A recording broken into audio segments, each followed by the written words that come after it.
मुझे किसी कारणवश सिद्ध संत बावरा जी महाराज जी की जीवनी रोकनी पड़ी। उसके लिए मैं आप सबों से बहुत बहुत क्षमा मांगता हूं। अब मैं पुनः इसे प्रारंभ कर रहा हूं। प्रारंभ करने से पूर्व मैं बताना चाहता हूं कि ये सभी प्रकरण प्रातः स्मरणीय ब्रह्मर्षि बावरा जी महाराज की अनन्य चरण सेवी शिष्या स्वामी भक्तिमणि जी द्वारा लिखित पुस्तक अकथ कहानी में से लिए गए हैं। अतः एक एक शब्द सत्य घटना पर आधारित है।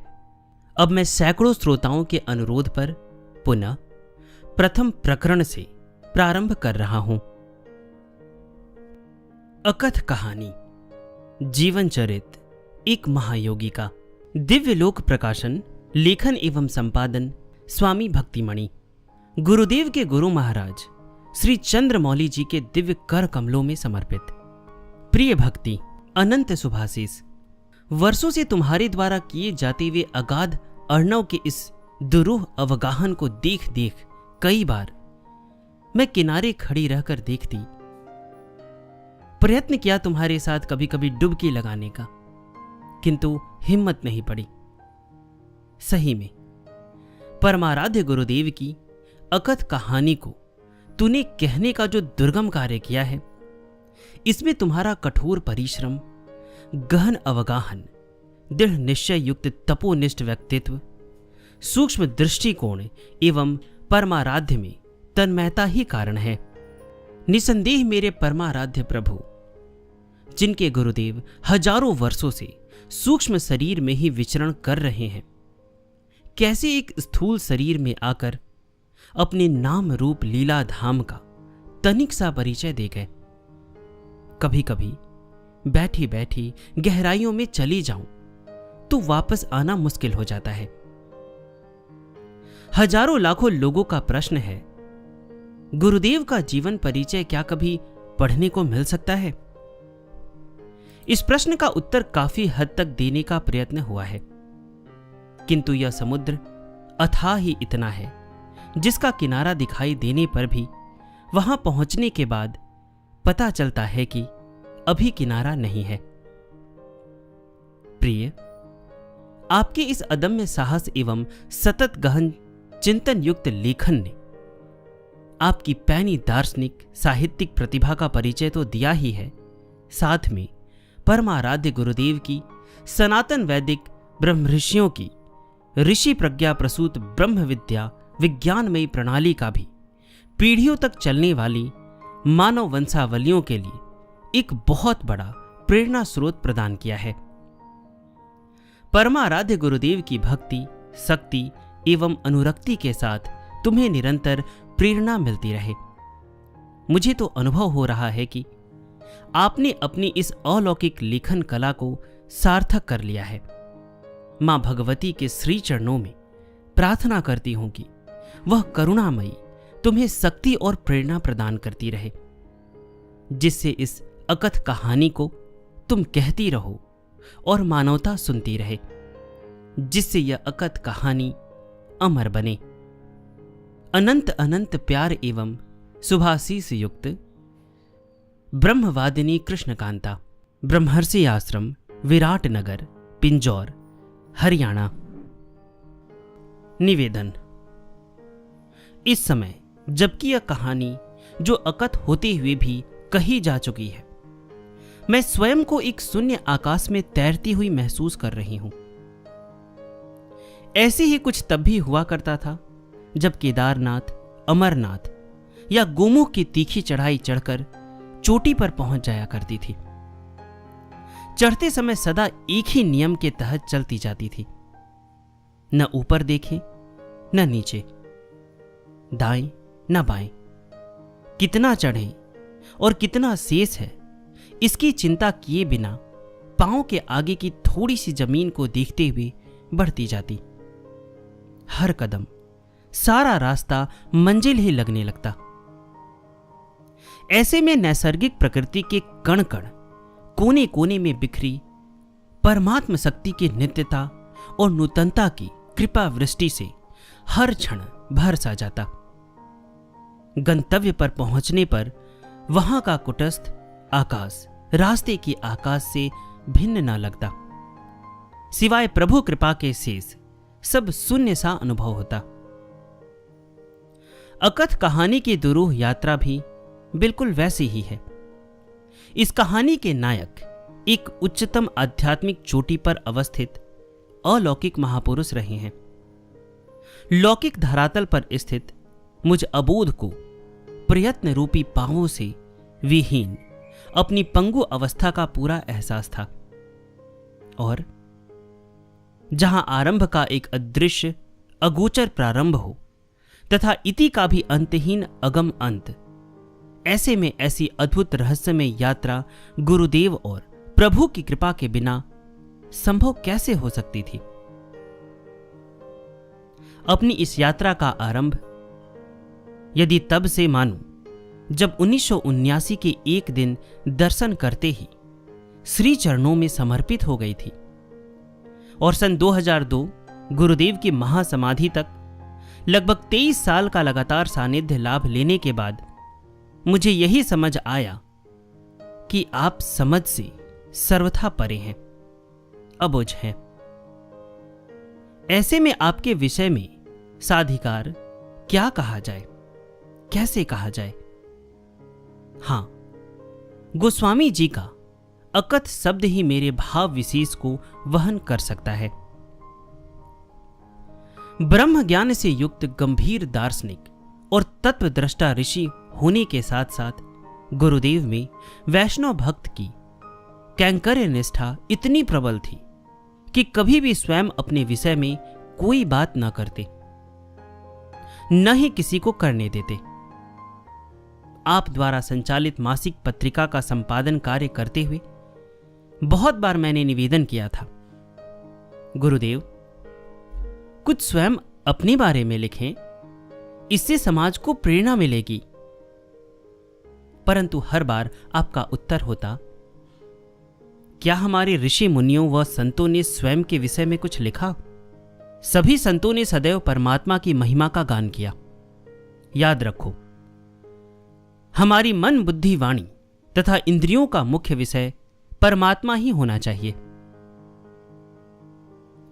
ऐसे अमानी संत शिरोमणि के विलक्षण व्यक्तित्व को रेखांकित करना कितना कठिन होगा, सभी समझ सकते हैं। गुरुदेव का एक नियम था, जहां कहीं भी आप होते, प्रातः 1-1.5 घंटा सत्संग में गीता, उपनिषद और सायंकाल को रामायण आदि कोई न कोई ग्रंथ अवश्य पढ़ाते। उसी समय कभी कभी प्रसंगवश आप अपने साधन काल के सिद्ध महात्माओं की स्वयं के ऊपर कृपा को याद कर अभिभूत हो जाते तथा उनसे संबंधित घटनाओं को बताने लगते।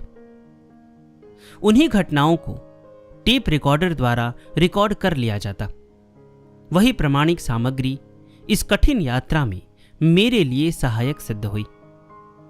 इसके अतिरिक्त आप घंटों समाधिस्थ रहते और उत्थित अवस्था में आते ही कभी कभी कुछ आध्यात्मिक रहस्य खोलने लगते, परंतु बाह्य बोध होते ही उस पर भी विराम लग जाता। अतः श्रीमुख से निसृत उन्हीं सत्यबोधा कड़ियों को कुछ लड़ियों में पिरोने का लघु प्रयास है यह अकथ कहानी।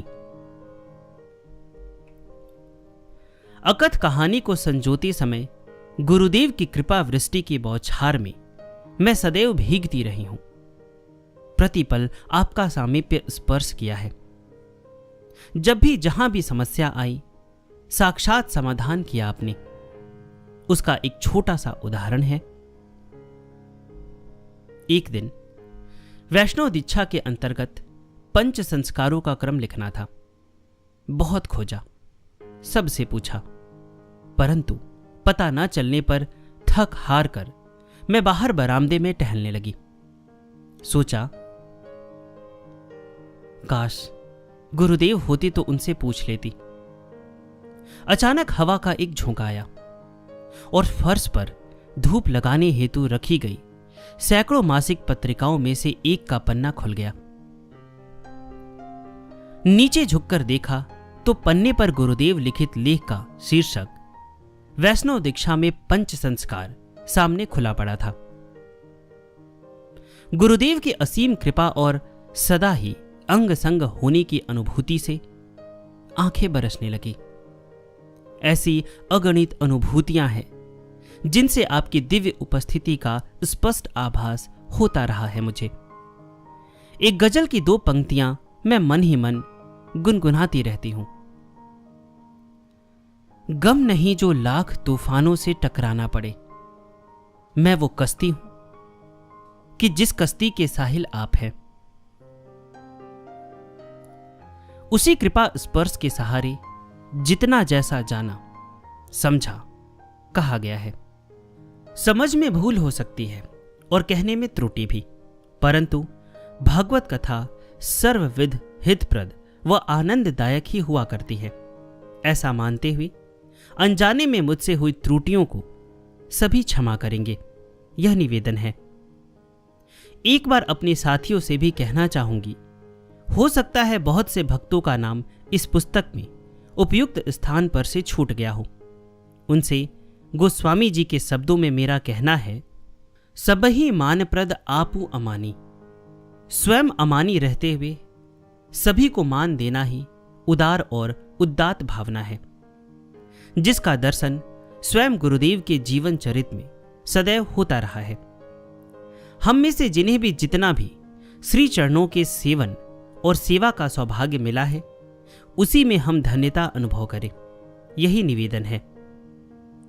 इस कहानी में यदि रोचक सत्य घटनाओं की सरसता है, तो गंभीर दार्शनिक सिद्धांतों की क्लिष्टता भी।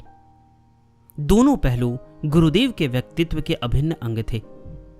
उनके उल्लेख के बिना यह कथा अधूरी ही रहती।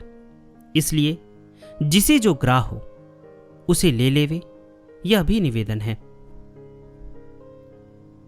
इस पुस्तक का प्रारंभिक भाग गुरुदेव के साधन काल से जुड़ा हुआ है।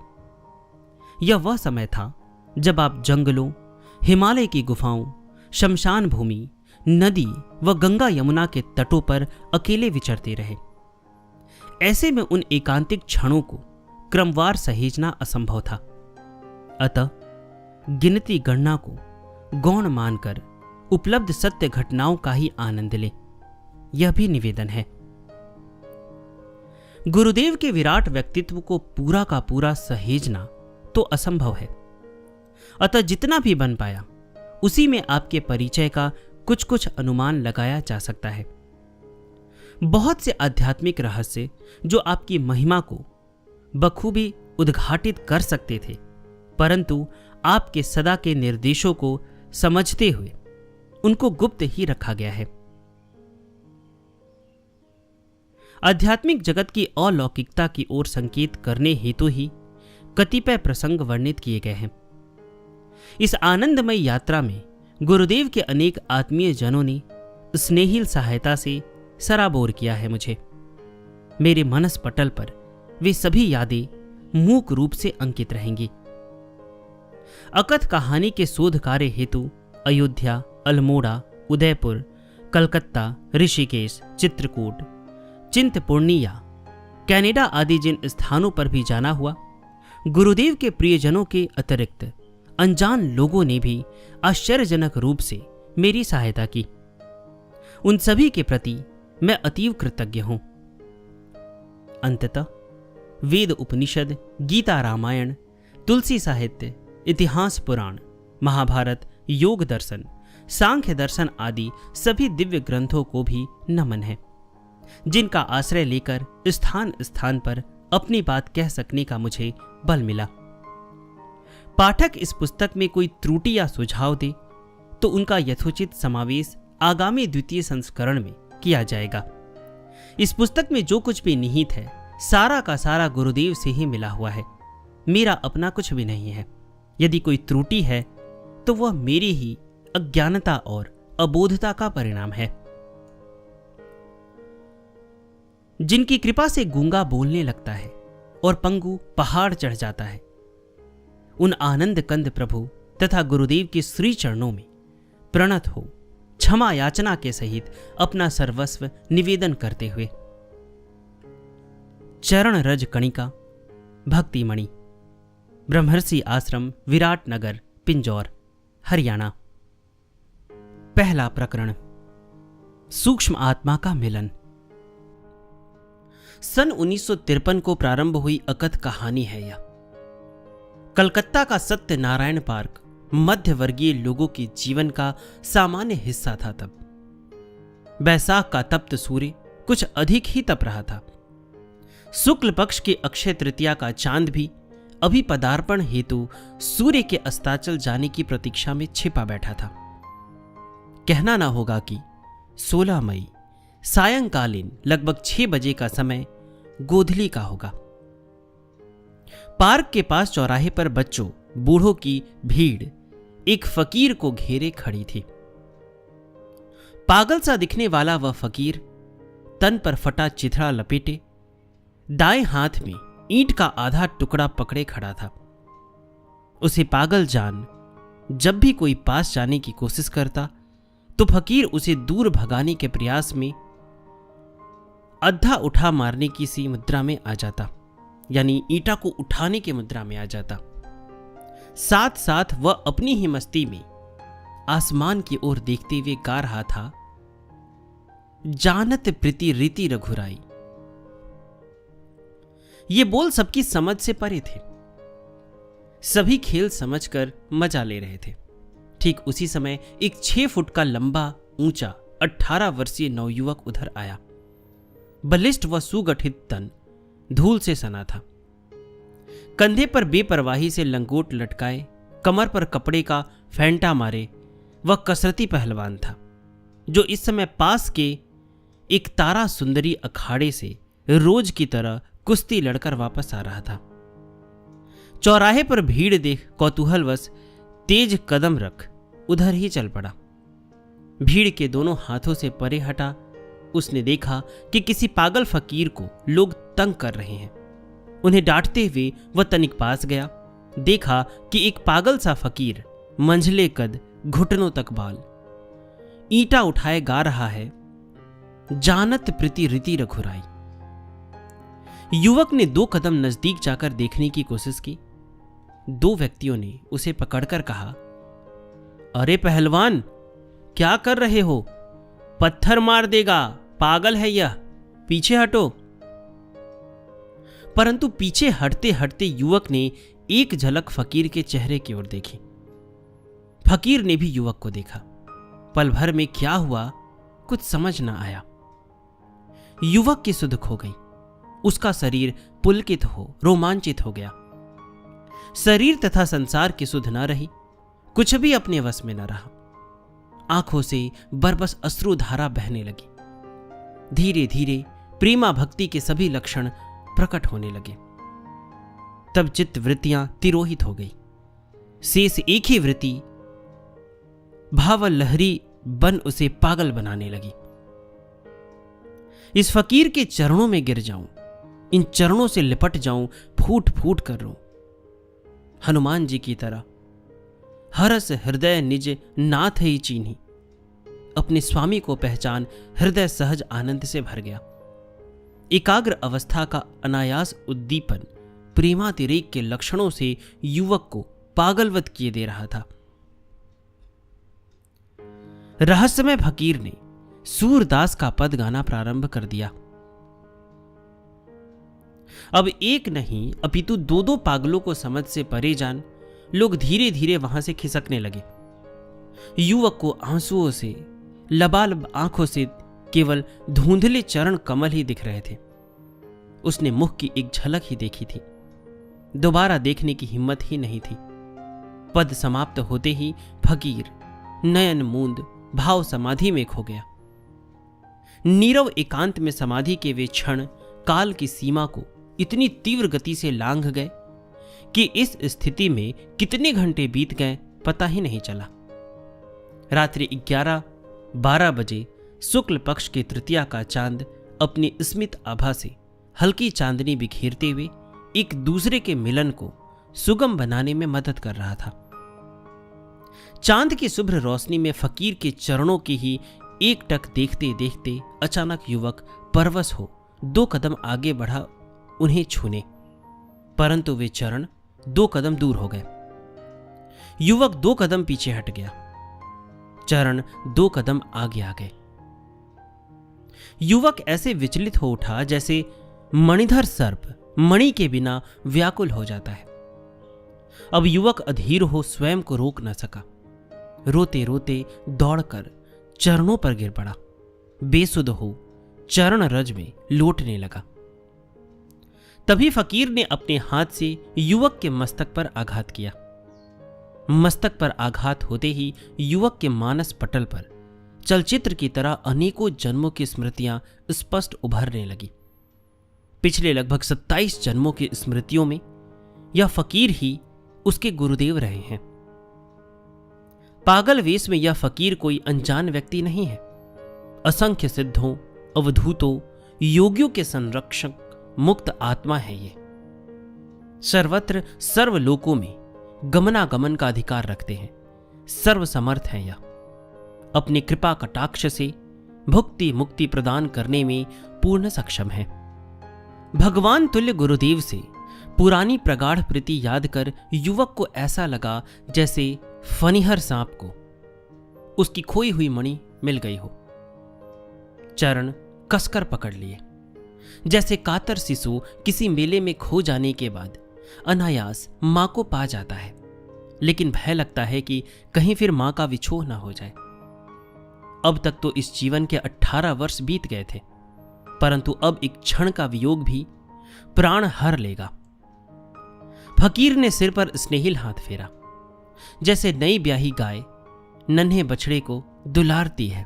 ऐसे खूब प्यार किया और चिर परिचित गुप्त विद्या से दीक्षित कर कुछ व्यक्तिगत आदेश दिए। फिर थोड़ा कठोर होकर बोले, अब जा तू, तेरा समय पूरा हो गया।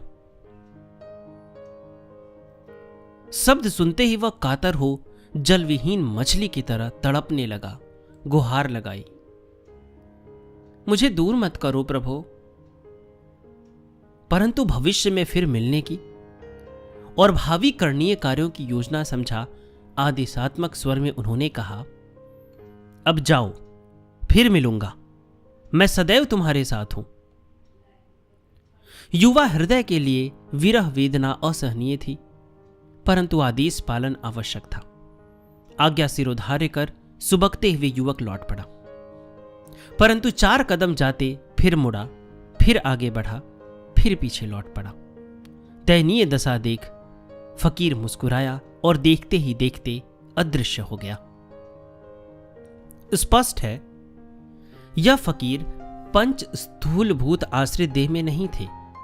सूक्ष्म शरीरधारी व भगवत संपन्न योगाधिराज योगी राजाधिराज थे।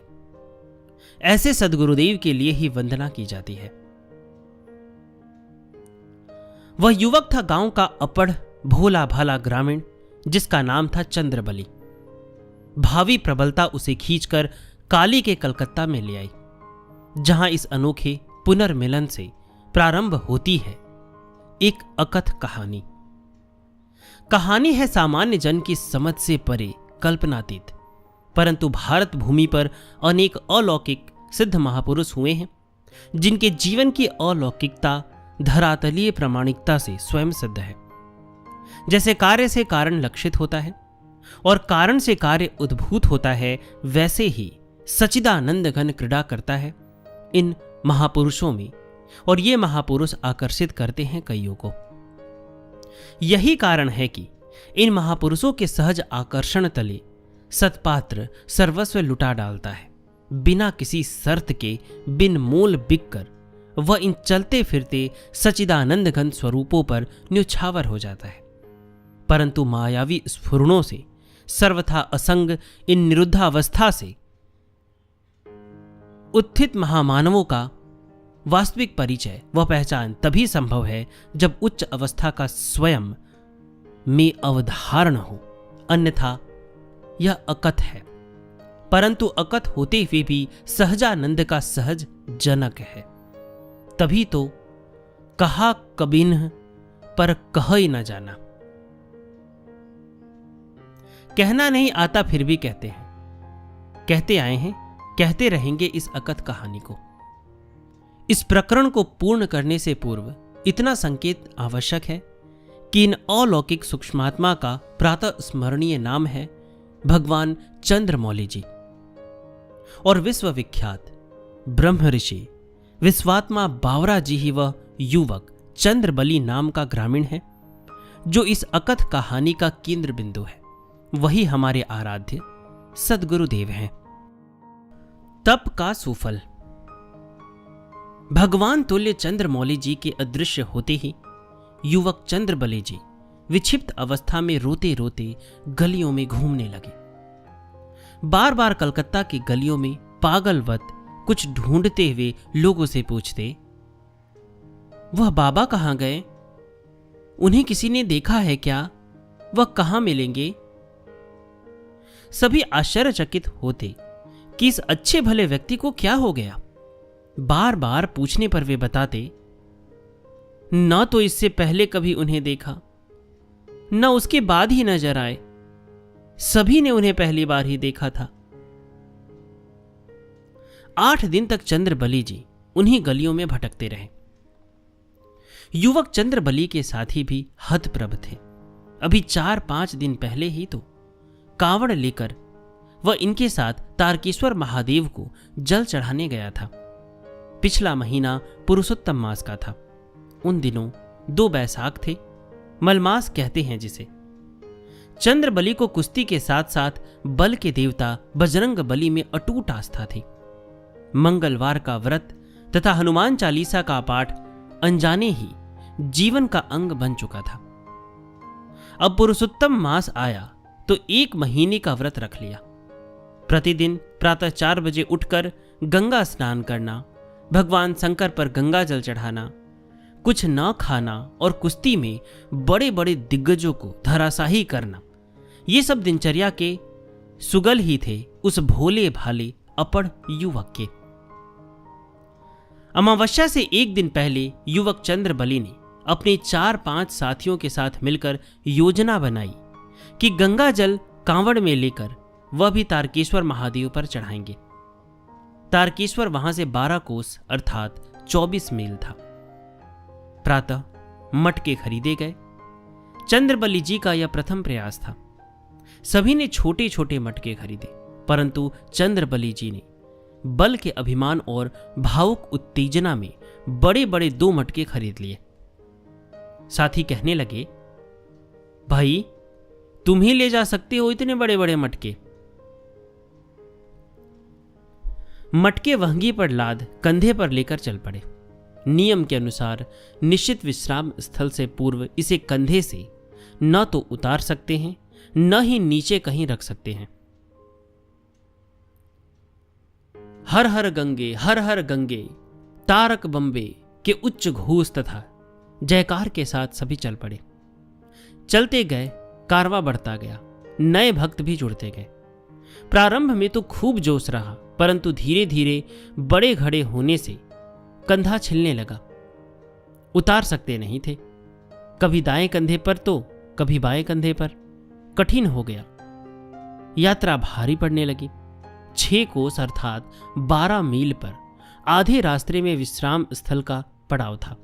2 मील के बाद ही बार बार चंद्रबली जी ने पूछना प्रारंभ कर दिया, अभी कितनी दूर है? अभी कितना शेष रह गया? शंकर जी अभी कितनी दूरी पर हैं? हर बार उत्तर मिलता, अभी तो कुछ भी नहीं, अभी तो बहुत दूर है। अब भक्त को अपने पागलपन पर हंसी आई, विक्षोभ भी हुआ। भला भगवान को इतनी दूरी पर रहने की क्या आवश्यकता थी? तनिक पास ही बैठ गए होते तो क्या हो जाता। भोला व निश्चल हृदय ही भगवान से लड़ाई कर लेता है, उलाहना दे भला बुरा कह देता है, धन्य जाट की तरह विनोद कर प्रभु को वश में कर लेता है और भगवान गदगद हो कह उठते हैं, हम भक्तन के भक्त हमारे। कंधा जख्मी हो गया, पांव छिल गए, सांस फूलने लगी। निर्जल व्रत से कंठ सूखने लगा। अब तो हर हर बम्बे भी मानसिक गूंज बनकर रह गई। बैखरी वाणी मूर्धा में विलुप्त हो गई। साथियों ने बहुत समझाया कि मटके किसी दूसरे को दे दो, परंतु अनजाने में किया गया हठ अब ऐसा व्रत बन गया जिसे आप पूर्ण करके ही रहेंगे। प्राण जाएंगे परंतु प्रण नहीं जाएगा। 12 मील पर पड़ाव आ गया। विश्राम किया। थोथा अभिमान गलने लगा। सभी सांसारिक आश्रय तुच्छ लगने लगे। अपना प्रयत्न भी व्यर्थ लगने लगा। एक ही भावना प्रबल हो पुकार उठी, अब तो आगे के 12 मील प्रभु स्वयं उठाकर ले जाएं।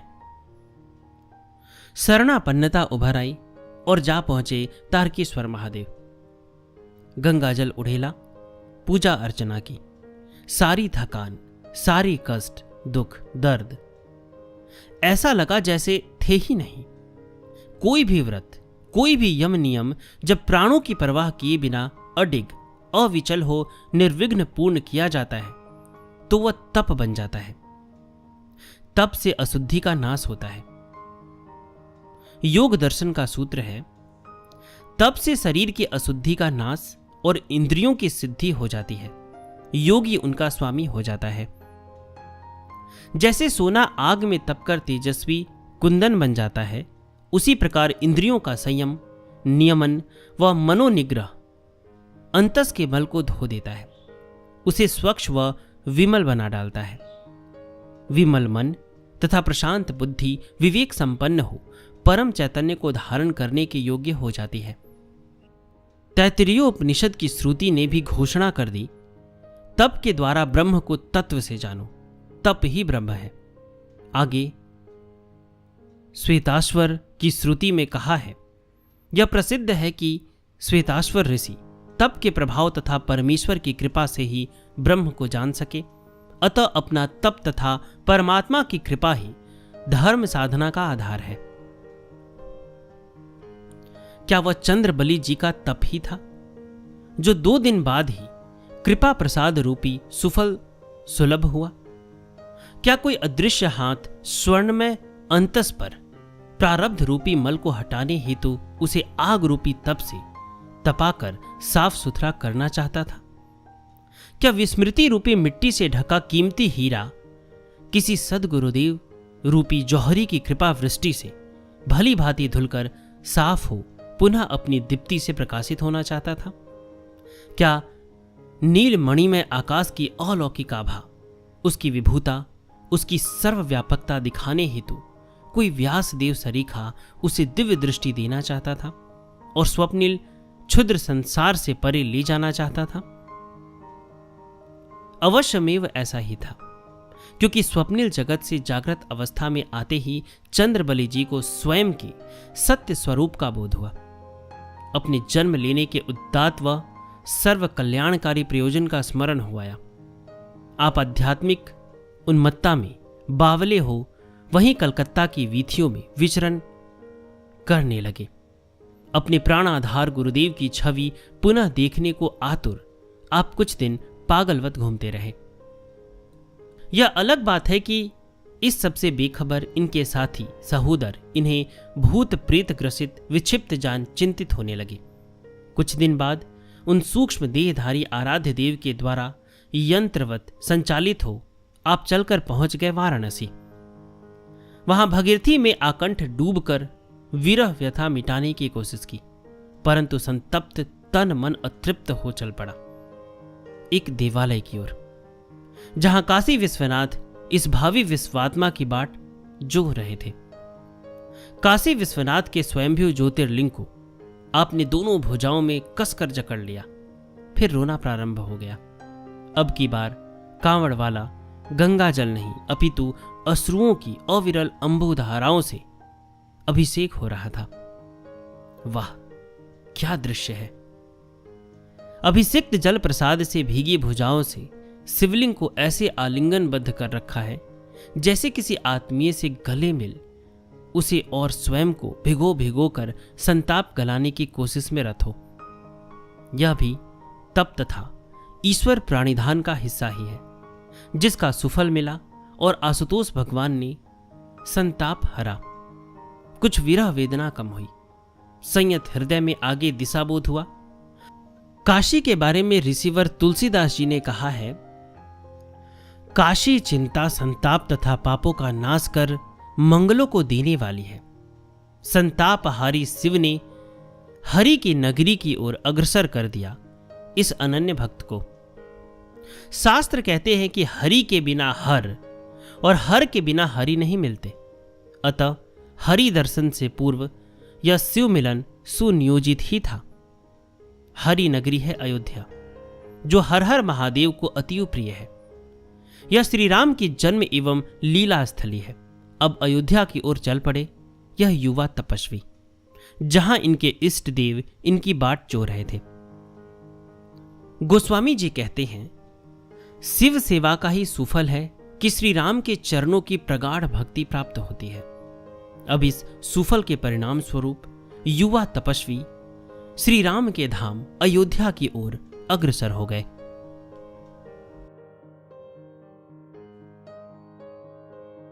सा विद्या या विमुक्तये। अयोध्यापुरी मस्तक के सतपुरियों में शीर्ष स्थानीय तीर्थ नगरी अयोध्या है। यह अनेकों मंदिरों, आश्रमों, मठों और गढ़ियों से उसी प्रकार ढकी हुई है जैसे हरिद्वार या वृंदावन। और यह भी सहज ही है कि तीर्थी कुर्वंती तीर्थानि, तीर्थों को तीर्थ स्वरूप प्रदान करने वाले परम पवित्र साधु संत इन पवित्र लीला स्थलियों का सेवन करना परम पुरुषार्थ मानते हैं। अयोध्या युगल सरकार श्री सीताराम जी की जन्मभूमि व क्रीड़ा स्थली है। अतः यहां अनेक देवालयों का होना स्वाभाविक है, परंतु जिनके बिना श्री राम अवतरण की यश गाथा पूर्ण नहीं होती, वह मारुति नंदन हनुमान जी सद्य फलदाता के रूप में इस नगरी के हृदय स्थान हनुमानगढ़ी में विराजित है। हनुमानगढ़ी नाम से सुप्रसिद्ध यह जागृत व सिद्ध मंदिर वास्तव में देवालय कम हनुमान जी का छोटा सा भव्य साम्राज्य अधिक लगता है। टीले के ऊंचे शिखर पर स्थापित इस गढ़ी के चारों ओर साधुओं के डेरे व कक्ष हैं। बीच में लगभग 15 फुट का गर्भगृह है, जहां सर्वप्रथम दर्शन देते विराजमान हैं लाल वर्ण के अति सुंदर हनुमान जी, जो फूल माला तथा लड्डुओं के भोग से ढके रहते हैं। धूप दीप ज्योति तथा सुगंध से यह देवता मनोहारी झांकी प्रस्तुत करते हैं। सामने बड़े बड़े घंटे हैं। बीच रास्ते के दोनों तरफ 2 खंभे हैं। एक खंभे से टेक लगाकर खड़े हो जाओ तो निर्विघ्न मारुति भगवान के दर्शन संभव हो जाते हैं। चंद्रबली जी भूखे प्यासे चलते चलते यहां पहुंच गए। अपने बच्चेपन से ही आराधित देव बजरंग बली को देख कुछ आश्वस्त हुए। साष्टांग दंडवत प्रणाम किया। दाईं ओर के खंभे से टेक लगाकर हाथ जोड़ खंभवत खड़े हो गए। घंटों आंसुओं की झड़ी बहती रही, जो इस समय इनकी एकमात्र पूंजी थी। इसके सिवाय इनके पास न तो कपड़ा था न ही पैसा। कोई जानता भी नहीं था। जो जानते थे वे हनुमान जी भी सामने मुख खड़े थे। जैसे बालक अपने बाप से हट कर लेता है तो बाल हट के सामने पिता को ही झुकना पड़ता है। हठी चंद्रबली जी दिन भर खंभे से टेक लगाकर रोते रहे। रात्रि को हनुमानगढ़ी में रहना निषेध है, अतः आपने रात्रि सरयू किनारे बिताई। आप प्रतिदिन प्रातः सरयू जल में कपड़ों सहित गोता लगाते, जो पहने पहने ही सूख जाते। सरयू जल को अंजलि में भर भर कर पी जाते, जैसे जल नहीं दूध से पेट भर रहे हो। निराहार निर्जर अविचल खंभे से टेक लगा आप खड़े रहते।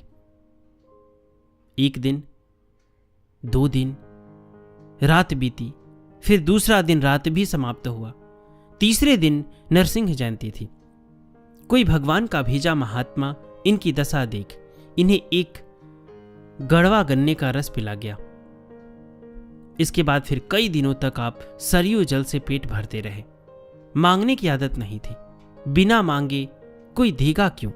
जो बिना मांगे सबको देते हैं, वही अंग संग रहते हुए प्राणों को सहेजे इनके हठ को पूरा करने की प्रतीक्षा में थे। इस प्रकार लगातार 11 दिन तक आप अयोध्या की गलियों में बावला बन घूमते रहे, निराहार रहते, साधु संतों से पूछते, गुहार लगाते कि कोई आपको तुलसी साहित्य पढ़ा दे, रामायण पढ़ा दे। परंतु हास्यास्पद स्थिति थी। गांव में स्कूली शिक्षा के नाम पर केवल वर्णमाला का ही बोध प्राप्त किया था। पढ़ने को कहा जाता तो नहीं पढ़ूंगा, गैया चराऊंगा कहकर पढ़ने लिखने से साफ इनकार करने वाला वह अबोध बालक अब गुरु शिष्य परंपरा से अति कठिन विषय को आत्मसात करने का इच्छुक है। इच्छुक ही नहीं, अपितु प्राणपण से धरती पर खड़े होकर गगनगामी चांद को पकड़ने का हठी संकल्प पाले हैं। यही अध्यात्म है जो गूढ़ात्म विद्या द्वारा हस्तगत होता है। संभवतः प्रारब्ध के प्रबल संन्यस्त संस्कारों के कारण ही चंद्रबली जी को शिशुपन से ही मायावी बंधनों में बंधना असहनीय लगता था। केवल मात्र आधुनिक एवं औपचारिक शिक्षा जो जीविका हेतु तन मन को थका, जीवन के संघर्षों में व्यक्ति को तोड़कर रख दे, बार बार मार डाले, आत्महत्यारा बना दे, वह इस विवेकी विद्यार्थी के लिए भार तुल्य ही थी, बंधनकारी थी। प्राचीन ऋषि परंपरा में जो विद्या गुरु शिष्य प्रणाली से गुरुकुलों में प्रदान की जाती रही है, वह तन मन बुद्धि के साथ साथ आत्मा के विज्ञान को भी उद्घाटित करती थी। शास्त्र एवं शस्त्र की विद्या तथा तत्वबोध हेतु ब्रह्म विद्या, इन सब के माध्यम से अनुभवी आचार्य आस्थावान विद्यार्थी को पूर्ण जीवन जीने की सीख दे देता था। इससे संपन्न हो वह निवृत्ति मार्ग का या प्रवृत्ति मार्ग का आश्रय ले जीवन का आनंद ले लेता था। इस प्रकार वह धर्म, अर्थ, काम, मोक्ष का संपादन कर सकता था। यही सम्यक जीवन जीने की कला है। बदलते परिवेश में कोरी किताबी शिक्षा केवल व्यवसाय प्राप्ति हेतु अर्जित की जाने लगी। वह एकांगी हो गई। भौतिकता प्रधान जीवन से युक्त यह शिक्षा आत्मावलोकन से वंचित हो गई, आत्मबल और संयम बल से च्युत हो गई। अतः एकांगी शिक्षा नहीं, अपितु पूर्ण विद्या ही ऋषि मुनियों के अनुसंधान का विषय रही है। छोटे छोटे गुरुकुल ही नहीं, बड़े बड़े तक्षशिला, नालंदा जैसी यूनिवर्सिटियां भी इसके आगार रहे हैं। पिछले 27 जन्मों की स्मृति से संपन्न जिस युवक को यह बोध हो चुका हो कि उसका लक्ष्य क्या है, तो स्वभावतः वह उस विद्या को अर्जित करने को ही लालायित होगा जो विमुक्त करे, बांधे नहीं। वह जानता है सा विद्या या विमुक्तये, अर्थात विद्या वह विधा है जो बंधनों से मुक्त करे। केवल मात्र जीविका के साधन नहीं, अपितु साध्य प्राप्ति में भी सक्षम बनाए। पूर्ण जीवन जीने हेतु वेद की घोषणा है, विद्या और अविद्या, श्रेय और प्रेय, इहलोक और परलोक, अध्यात्म तथा संसार, दोनों का ज्ञाता ही पूर्ण जीवन जी सकता है। जिस समय चंद्रबली जी विद्या प्राप्ति हेतु तड़प रहे थे, उस समय कहीं कहीं तीर्थ स्थानों में वह गुरु शिष्य परंपरा जीवित थी। इस विलक्षण युवक को भी अमृतदायिनी विद्या की आकांक्षा थी। यह विद्या ही अध्यात्म विद्या या ब्रह्म विद्या कही जाती है। अध्यात्म विद्या के अतिरिक्त इस युवक को अब सब कुछ तृणवत लग रहा था। अवश्य ही सदैव की भांति इस बार भी इनके सूक्ष्मात्मा गुरुदेव ने अज्ञात प्रेरणा की होगी। एक महात्मा इनको मिले और कहा, तुम निराश ना हो, प्रभु तुम्हारी आंतरिक आकांक्षा अवश्य पूर्ण करेंगे। तुम बाबा मणिराम जी की छावनी में चले जाओ। वहां तुलसी साहित्य के मर्मज्ञ बूढ़ी रामायणी जी महाराज रहते हैं। वह नित्य प्रति जिज्ञासु अभ्यागत संतों को राम कथा सुधा का पान कराते हैं। उनके यहां अनेकों विद्यार्थी तुलसी साहित्य का अध्ययन मनन किया करते हैं। उनके पढ़ाने की शैली बड़ी सरल है, स्वभाव से बड़े उदार हैं। तुम उनके पास जाओगे तो तुम्हारी अभिलाषा अवश्य पूर्ण होगी। चंद्रबली जी को ऐसा लगा जैसे मरुस्थल में भटकते प्यासे को पानी दिख गया हो। आप गिरते पड़ते तीव्र गति से चल पड़े, बाबा मणिराम जी की छावनी की ओर, जहां साक्षात विद्या देवी वर देने को आतुर होकर सिद्ध विद्यादाता गुरु में आविष्ट हो चुकी थी। बाबा मणिराम जी की छावनी और बूढ़ी रामायणी जी। बाबा मणिराम जी की छावनी का इतिहास स्वयं में अनेक परम सिद्ध अवधूत वृत्ति वाले विद्वान व भक्त संतों को समेटे हुए है। नाम से ही अनुमान हो जाता है कि बाबा मणिराम जी इसके संस्थापक होंगे। अयोध्या के बहुत बड़े हिस्से पर बनी यह विशाल छावनी असंख्य साधुओं की संरक्षण स्थली है। वर्षों पूर्व श्री संप्रदाय के रामानंदी परंपरांतर्गत एक बाबा श्री मणिराम दास जी हुए। बाबा ने चित्रकूट के घोर जंगल में 12 वर्ष कठोर तप कर श्री हनुमान जी को प्रसन्न किया था। इनकी संत सेवा में अपूर्व निष्ठा देख हनुमान जी ने इन्हें एक दिव्य मणि प्रदान की और आज्ञा दी कि अयोध्या में सरयू के किनारे वास कर मणि के प्रभाव से वैभव संपन्न होकर साधु सेवा करो। परंतु विरक्त भाव में मस्त इन्होंने मणि वापस कर भगवान मारुति से उन्हें ही मांग लिया। श्री हनुमान जी ने एवं मस्तु कहकर वचन दिया कि कुछ समय बाद वे पाषाण विग्रह के रूप में उनके पास पधारेंगे। आदेश पालन हेतु वह अयोध्या आकर सरयू किनारे कुटिया बनाकर तप करने लगे। कुछ समय बाद एक सेठ गाड़ी द्वारा श्री हनुमान जी की पाषाण मूर्ति लेकर उधर से निकला। दैववश गाड़ी खराब हो गई। धक्का लगाने से श्री विग्रह खिसक कर नीचे रेत में गिर गए। बहुत बल लगाने पर भी जब बजरंग बली नहीं हिले तो पास की कुटिया से इन बाबा को सहायता के लिए बुलाया गया।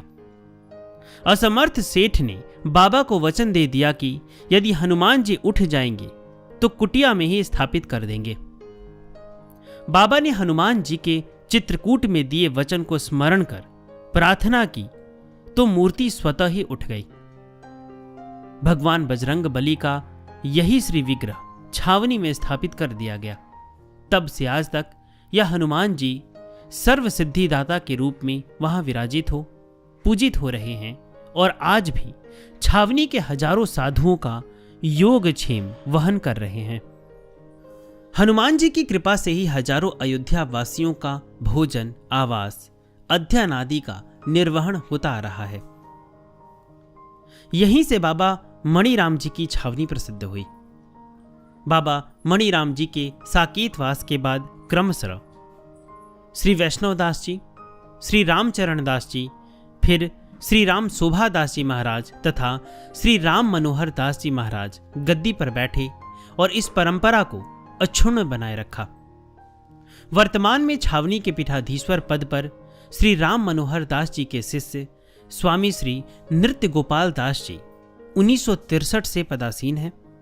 छावनी के ये सभी संत परम विरक्त, भगवत कैंकर्यनिष्ठ, साधु सेवी अवतारी महापुरुष हैं। इस छावनी में बूढ़े रामायणी जी नाम से विख्यात एक सौम्य मूर्ति संत थे। आप श्री रामचरण दास जी महाराज के द्वितीय शिष्य थे। स्पष्ट ही है कि स्वामी राम शोभा दास जी भी उन्हीं श्री रामचरण दास जी के शिष्य होने से बूढ़े रामायणी जी के गुरु भाई हुए। इस प्रकार श्री बूढ़े रामायणी जी ने छावनी की गद्दी की 4 पीढ़ियां देखी। इनका वास्तविक नाम श्री राम सुंदर दास जी महाराज था। इनका जन्म सन 1868 कार्तिक कृष्ण अमावस्या दीपावली के दिन जनपद देवरिया के छोटे से गांव में ब्राह्मण परिवार में हुआ।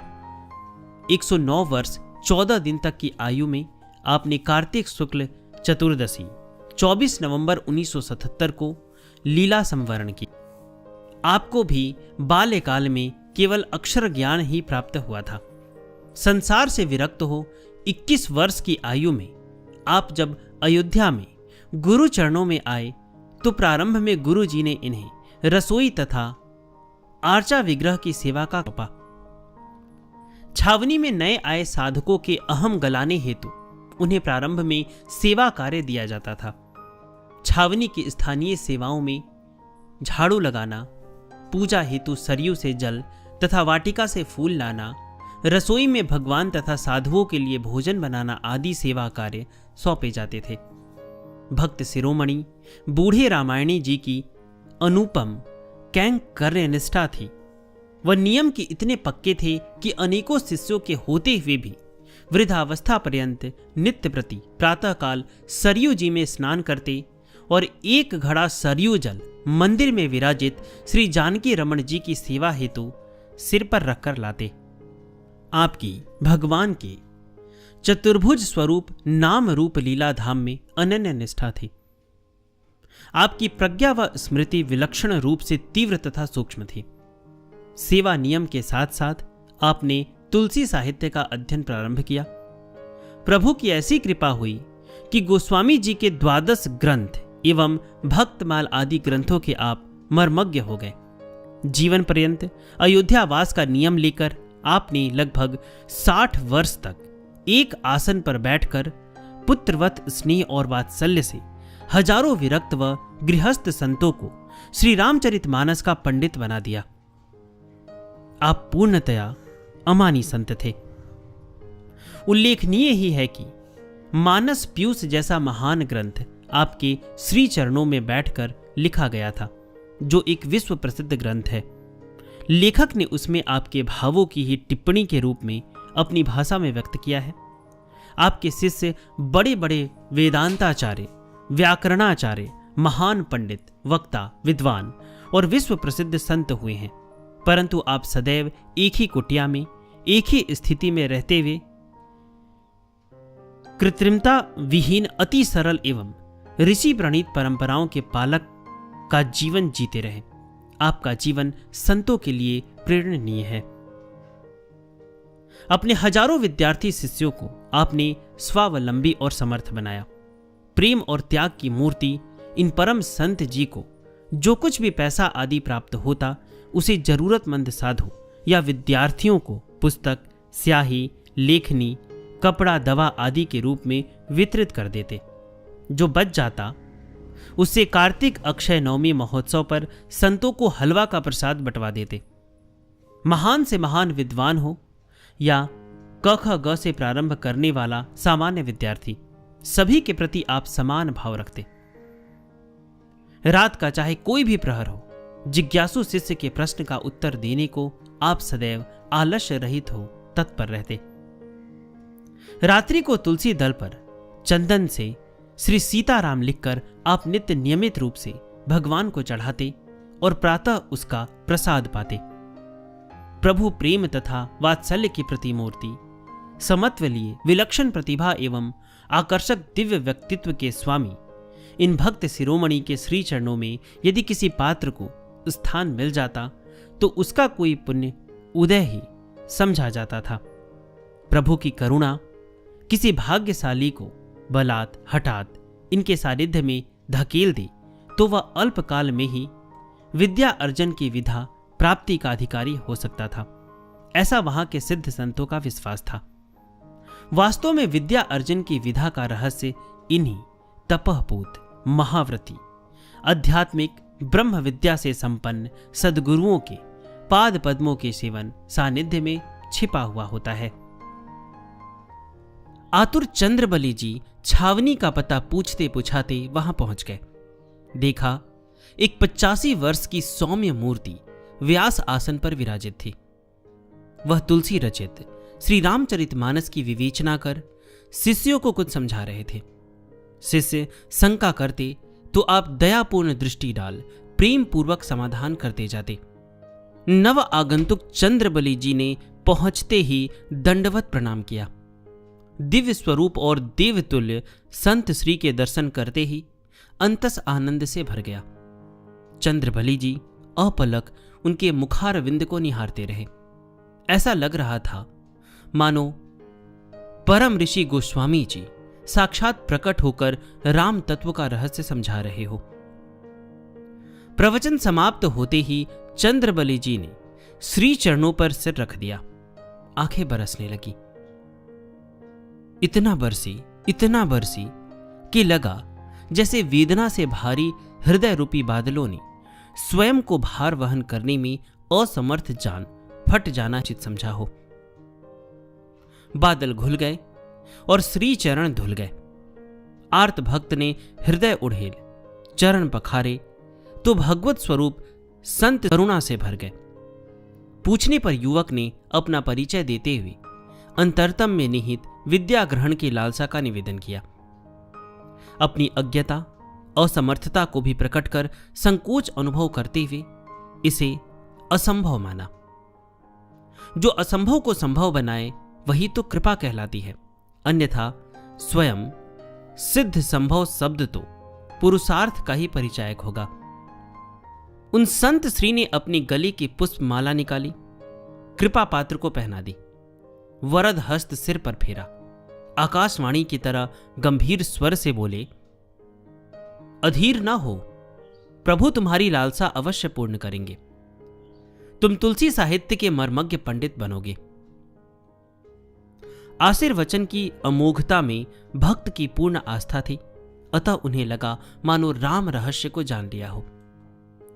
अश्रुपूरित नेत्रों से आनंद विभोर होकर युवक ने सिर को पुनः आचार्य श्री के चरणों में रख दिया।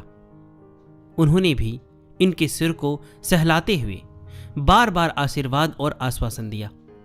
अपने एक शिष्य को निर्देश देकर संत श्री ने रामायण मंगवाई। शिष्य ने तुरंत एक रामायण की पुरानी छोटी गुटका वाली प्रति उनके कर कमलों में पकड़ा दी। आचार्य श्री ने चंद्रबली जी को गुटका देते हुए कहा, लो इसको ले जाओ। इसका नवाहन पाठ नित्य प्रति श्री हनुमान जी को सुनाया करो। इसे कंठस्थ भी करो। यहां पर मैं 2 घंटे पढ़ाता हूं, आकर सुना करो। धीरे धीरे सब समझ में आ जाएगा। धैर्य धारण करो। राम रहस्य जानने के लिए पांडित्य की आवश्यकता नहीं होती, वह तो अनन्य श्रद्धा और भक्ति के द्वारा जाना जा सकता है। प्रभु स्वयं ही अपने अनन्य भक्त को निज रहस्य का बोध करा देते हैं। चंद्रबली जी को तो हिंदी का केवल अक्षर ज्ञान ही था, अतः सरयू जल पीकर गुटका लेकर हनुमानगढ़ी में खंभे के साथ टेक लगाकर खड़े हो जाते। घंटों लग जाते नवाहन पाठ में। हनुमान जी को पाठ सुनाते। यह भी ध्यान रहता कि गुरुदेव ने पाठ करने को ही नहीं, कंठस्थ करने को भी कहा है। जैसे नर्सरी के बच्चे को वर्णमाला सिखाते ही आदेश दे दिया जाए कि कक्षा 10 की तैयारी के लिए तैयार रहना, यही दशा थी इस नए विद्यार्थी की। परंतु यह विद्यार्थी शीघ्र ही रामायणी जी के सहज वात्सल्य के विशेष पात्र बन गए। संत श्री निज प्रसादी स्वरूप अपने गले की माला प्राय नित्य प्रति ही इस भक्त के गले में डाल देते। अन्य भक्त मूक प्रतिरोध करते तो मुस्कुराते हुए रामायणी जी बोलते, तुम लोग तो पढ़े लिखे हो, परंतु इसे तो मेरा ही सहारा है। वह प्रसादी और सिद्ध वाक्य ही भक्त युवक की अमूल्य निधि थी। संत श्री को पता चला कि यह अनोखा भक्त केवल मात्र सरयू जल पीकर रहता है, तो विहल होकर कहा, बेटे मैं तुम्हें यहां रख लेता, परंतु यहां तुमसे साधु रोटी बनवाएंगे। तुम ब्राह्मण के लड़के हो, यहां ब्राह्मण का लड़का कोई मिल जाए तो उससे रोटी बनवाते हैं। तुम भोजन बनाओगे तो पढ़ोगे क्या? तुम्हारे लिए मैं दूसरी जगह व्यवस्था कर देता हूं। उन्होंने यह व्यवस्था रूपकला मंदिर में कर दी। अयोध्या में बहुत से स्थानों पर नाम धुन 24 घंटे चलता रहता है। आज भी माइक के द्वारा यह धुन दिन रात कानों में सुनाई पड़ती है। 2 या 3 घंटे बाद संकीर्तन करने वाले को बदलना पड़ता है, अतः कई नए साधकों को संकीर्तन के बदले रोटी या आवास मिल जाता है। रूपकला मंदिर 3 मंजिला धर्मशाला थी। वहां की प्रबंधिका एक युवती थी। वह 2 घंटे प्रातः और 2 घंटे सायं जय सिया राम, जय जय हनुमान की अखंड कीर्तन के बदले 5 रोटी और दाल लेती थी। बूढ़े रामायणी जी ने चंद्रबली जी की यहीं पर व्यवस्था कर दी। 4 घंटे संकीर्तन के बदले जो 5 रोटी मिलती वे इतनी पतली होती थी कि फूंक मारो तो उड़ जाए। दाल ऐसे जैसे पानी में हल्दी डाली हो। अन्य साधु तो गाली देते, परंतु चंद्रबली जी को खाने पीने की सुध कहाँ थी। एक तो संकीर्तन से भगवान में आनंद आता था और दूसरा केवल सरयू जलपान से तो यह बेहतर ही था। अभी 2 दिन ही बीते थे कि एक और अलौकिक घटना घटी।